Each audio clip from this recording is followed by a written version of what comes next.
বলছি না ভাত নাই, এখন জ্বালিও না, এখান থেকে যাও, আমার শান্তি মতো খাতি দাও। ছেলের কাছে ভাত না পেয়ে আবুল মিয়া ছোট ছেলের কাছে যায়। আজিম, আজিম, তোর বড় ভাইয়ের কাছে গেলাম, ওর কাছে ভাত নেই। মেজে ছেলের কাছে গেলাম, ওরও খাওয়া হয়ে গেছে। তোর কাছে কয়টা ভাত থাকলি দে বাপ। আব্বা তুমি আমার কাছে এসে ভাত চাচ্ছ কা? আজকে তোমার ভাত দেওয়ার দিন না। তিনজনের মধ্যে তুই চাকরি বাকরি করিস, তোর অবস্থা একটু ভালো। আমাদের দুই বুড়ো বুড়ির একটু দেখ বাপ। কে তা দেখবো কে?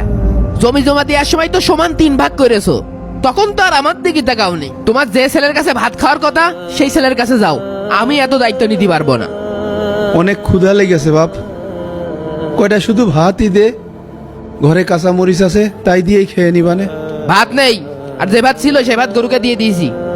গরুকে ভাত না দিয়ে ওই ভাতগুলোই আমাকে দে।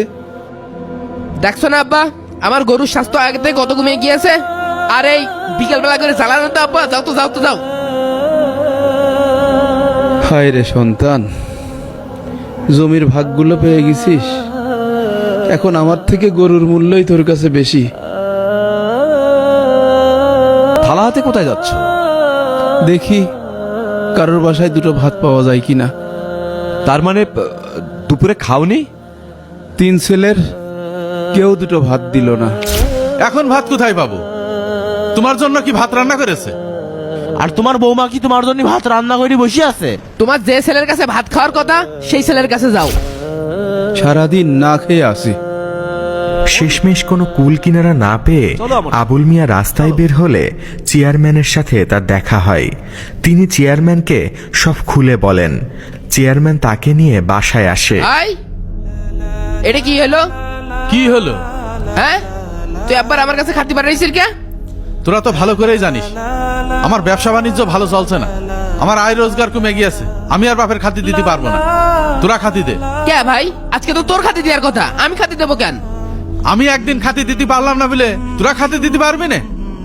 কি রে ভাই, এসব কি? তোরা জানিস যে আমার নিজেরই 1.5 কেজি চালি ভাত লাগে, তাও তোরা বাবার আমার ঘরে পাঠাইছিস? হ্যাঁ, তোরা বড় হয়ে গেছিস বলে কি যা খুশি তাই করবি নাকি? বড় ভাই, তুইও যে বাপের ছেলে আমিও সেই বাপের ছেলে।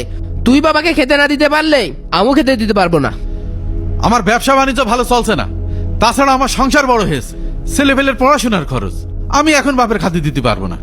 আমি নতুন চাকরি পাইছি, মাত্র 1 মাস হয়েছে, সামনে আমার বিয়ে, এত খরচ করছে আমি টানবো কি করে? এর মাঝে আমি বাপের খাতে দিতে পারবো না। তোরা যা পারিস তাই কর। ভাই, বাপ দেখ চেয়ারম্যানের ডেকে নিয়ে আসে। হ্যাঁ, তাই নাকি?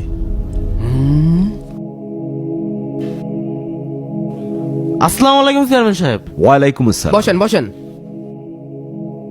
তোমরা 3 ভাই মিলে এই বৃদ্ধ লোকটাকে খেতে দিতে পারলে না? এই বৃদ্ধ লোকটা তোমাদের কাছে এতই বোঝা হয়ে গেল যে সেই সকাল থেকে ভাত না পেয়ে থালা হাতে শেষমেশ গ্রামে বেরিয়েছে মানুষের কাছে খাবার চাইতে। ছি ছি মিজান, ছি, আমার ভাবতে অবাক লাগছে। তোমরা তো শিক্ষিত জন্মর্দ ছেলে, দুপুরে তোমরা খাওনি? তোমরা কি খালি পেটে আছো? খাইছি। তাহলে এই লোকটা ভাত পাবে না কেন? চেয়ারম্যান সাহেব, আপনি যখন আয়েছেন একটা বিচার করে দেন। বলো কি বিচার করতে হবে? আজকে হচ্ছে আব্বার বড় ভাই খাতি দেবে, কিন্তু বড় ভাই খাতি দিইনি। আব্বা আমার কাছে এসে যাচ্ছে, ওর কাছে এসে যাচ্ছে, এই কাজ হবে কি করতি? চেয়ারম্যান সাহেব, আপনি একটা বিচার করেন। চেয়ারম্যান সাহেব, আপনি যাই বলেন, আমি বাপের খাতি দিতে পারবো না, আমার নিজের সংসারই চলছে না। বড় ভাই আব্বার খাতি না দিলি আমিও খাতি দিতে পারবো না। না, তাহলে আমিও খাতি দিতে পারবো না। ওরা দেবে না তো আমি দেবো কেন? তাহলে কি তোমরা তোমাদের এই বৃদ্ধ বাবার দায়িত্ব নিতে পারবে না? সকাল থেকে 3 ছেলে দাঁড়ে দাঁড়িয়ে ঘুরেছেন উনি একটু ভাতের জন্য, কেউ একটু খাবার দিতে পারলে না? শোনো, একটা কথা বলি, আল্লাহ রাব্বুল আলামিন বলেন তোমরা তোমাদের পিতামাতার সাথে ভালো আচরণ করো, তাদের বয়স হলে তাদের সাথে উপ শব্দটি পর্যন্ত উচ্চারণ করো না।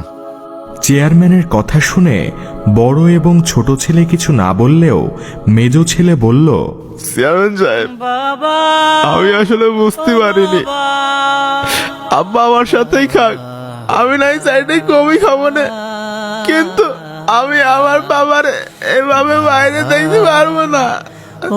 আব্বা, তুমি আমার ভিতরে খেও, আমি নাই চাইতে ভাত কমই খাবো। আব্বা।